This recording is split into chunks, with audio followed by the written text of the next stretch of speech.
خيك كلود اليوم مزبط حاله ولابس شميز وقال بيطلع بيحكي معك عن الزواج، لانه في عالم عم تكتب لي كانت كومنتس. كنا عم نحكي بالموضوع على الديسكورد مع الشبيبه، وعلى فكره صار في ديسكورد هلا يلي بهمه الامر تطوير الذات وهالاخبار بيقدر يفوت ويرجع يحكي مش بس معي، يعني مع عالم كمان بنفس الجو، يعني كلهم عم بيجربوا هيك يطوروا حالهم. مهم موضوع الفيديو، ليه الرجال اليوم مش عم بيتجوزوا؟ وانا هلا عمري 29 سنه، يعني كل قرايبيني وكل العالم اللي بعرفهم بيقولوا لي يلا كلود مثلا نفرح منك ومتى بدك تتجوز وكل هالقصص يعني. وقلت بطلع بعمل فيديو وبقول انا ليه بالنسبه لإلي كتير صعب اني اتجوز هلا، خصوصي انه هلا انا بحس كحياتي انا بطريقه خاصه، يعني عم بلش اتحسن. يعني كل هالامور يلي قطعت فيها انا عمر العشرين، بعد بدي اتحسن بعد وبعد. انا بالنسبة لإلي عمر الرجال يعني بس يصير عمره ب30 حياته هون بتبلش. يعني كل ما انت بتزيد فوق ال30 31 32 لل35 عندك انت هيدا الوقت يلي كل تعبك يلي كان بالعشرينات بتبلش انت تكتشفه، وبتكتشف ذاتك على الطريق. يعني دايما انا بقول في فرق بين الشباب والبنات بطريقة تفكيرهم.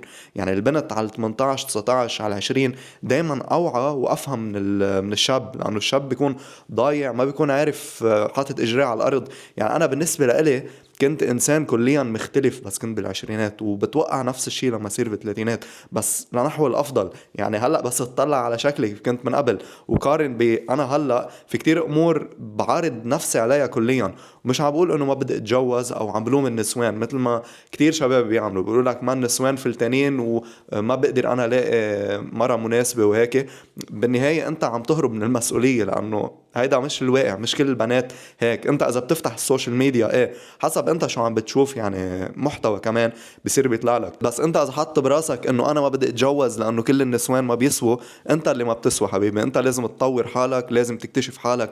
اذا يمكن البنت يلي انت يمكن بدك تبني علاقة معها منا ملائمة على حياتك، مش عليك انك تصلحها. مش شغلتك انت تروح تربي بنات العالم او تفكر انه لانه يمكن الوضع منه مناسب لك يعني الحق مش عليك. دايما منشيل عن حالنا المسؤولية، بس انت بس تقول انا علي المسؤولية، انه انا بنظري انه بالمستقبل ايه بحب صير بي، بحب اقدر شارك كل هالامور. يعني كيف انا هلا مثلا عم بعمل فيديوهات اقدر احكي مع ابني مثلا او مع بنتي، بحس هيدا يعني هيدا لب الحياة. ليه نحن بدنا نعيش بطريقة انه انت بدك تشد الحبل لميلتك والبنت بدها تشد الحبل لميلتها، وبالنهاية بينتهي الامر فينا وحيدين. يعني تعال تطلع هلا نحن هلا بعصرنا اكتر نسبة وحدة، مع انه كلنا كونكتد مع بعض، بس مننقي انه لا مننقي نلعب دور الضحية. حتى من ناحية البنات يعني بيقولوا لك الرجال كلهم ما بيسوا، انا متحررة وماني عايز الرجال.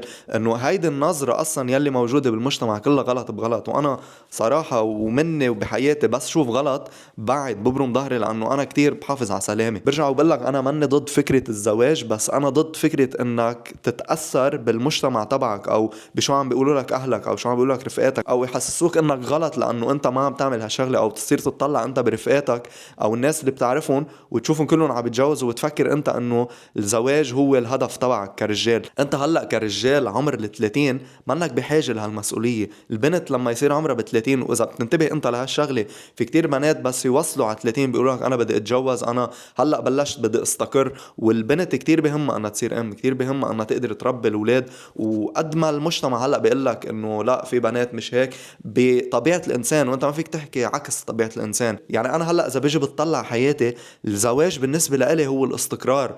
أنا ما بدي الاستقرار بحياتي. هلأ عمري 29 سنة، هلأ دمي فاير، هلأ بدي أنتج، هلأ بدي أتعلم، هلأ بدي أركض وأسعى ورا أحلامي. يعني أنا هلأ إذا عملت هيدي الخطوة إيه متى متوقع أعملها؟ لما أتجوز وجيب أولاد ويصير عندي مسؤوليات زيادة وزيادة.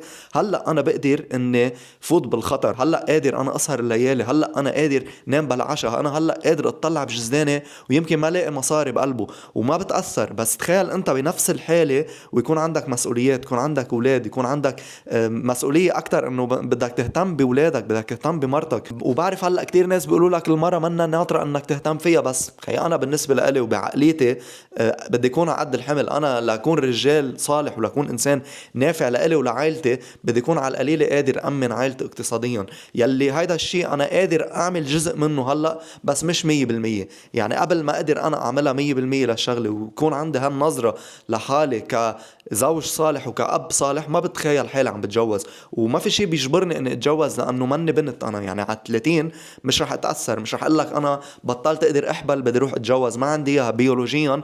ماني مركب هيك، مركب انا كرمال احتل اهدافي، كرمال حط اهداف براسي وروح حققهم. هيدي الرغبه تبعي، هيدي الرجوله بحد ذاتها لازم هيك تكون.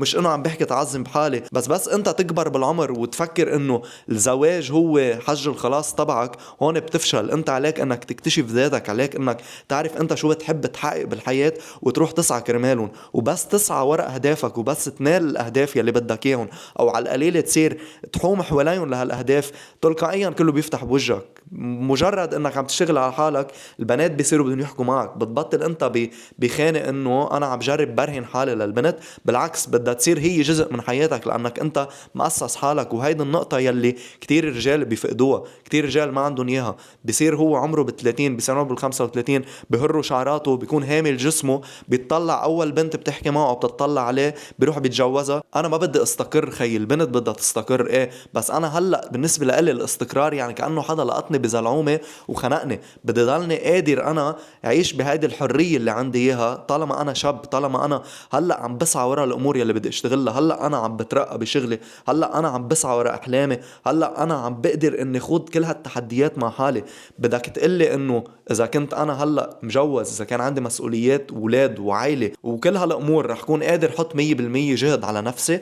اكيد لا، لانه ما فيك انت تحط 100% على حالك وتحط 100% على عائلتك. بدك تضطر انك تشارك الامور يلي عم بتحققها مع عائلتك، انا هيك بشوفها. واذا انت منك محقق شيء بحياتك، شو متوقع تشارك مع عائلتك؟ بدك تبلش تكتشف حالك اكتر، بدك تصير انسان محترم. وانا هلا على هيدي الخطة، انا هلا عم بشتغل على هيدا المجال، هيدا الهدف تبعي. يعني مش عم بقول لك انا ابدا انه ما بدي اتجوز، بدي اتجوز بس على القليله بس عمري 35 36 حتى 37. واذا ما لقيت انا نصيبي او بنت ممكن تكون ملائمه على حياتي، على القليله انا بنيت شيء فعلا انا فخور فيه. ان كان امور اكتشفتها بذاتي، ان كان قيم قدرت اكتسبها، ان كان مبادئ بطبقها بحياتي، ان كان علاقات قدرت اخلقها مع عالم. كل هالامور هي اللي بتطورك وبتصنعك كرجال. وانت بس تصنع حالك وتخلق النسخه اللي حاططها براسك كزلمه، ساعتها بصير فيك انك تتجوز. بتبطل شغله مستعصيه، ما بقى تفكر انه الزواج هو الهدف تبعك، لانه الزواج شيء حلو ومقدس وشيء كتير مهم بحياتك. بس اذا بتعمله الهدف تبعك وبتكرس كل حياتك لزواجك وانت بعد منك الرجال يلي مفروض تكونه، رح تتعذب. ولادك مش رح يحترموك، مرتك مش رح تحترمك، مش رح تكون انت عم تطلع بالمراية وعم تحس حالك انك معبى مركزك.